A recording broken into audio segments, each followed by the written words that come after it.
أخي زينب احبسي وإلى الخيمة ردي ألا تسحقه الخيل.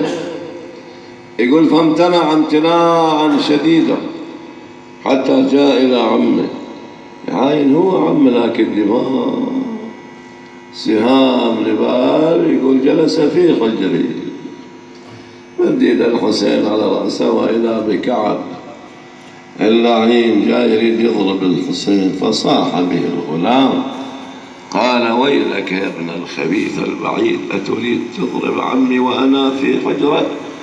فزعل من كلام الغلام وعدل بالضربة للغلام. الغلام شال إيده، صار السيف على إيده، قطع على إيده، هي معلقة بالجلد. الله، نزعت الرحمة من قلوبهم. قال يا عم يا أبا عبد الله لقد قطعوا يميني.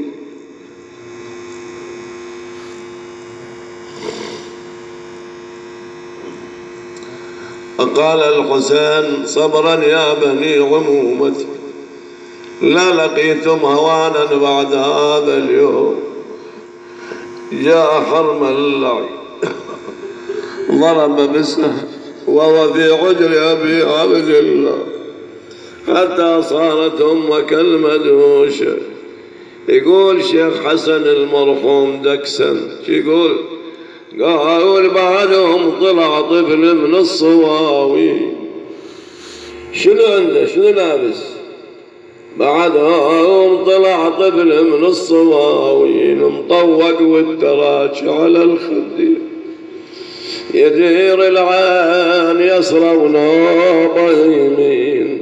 طفيل مدهوش تلفت مذعر أو قلبه من اللي بالعطش بورح.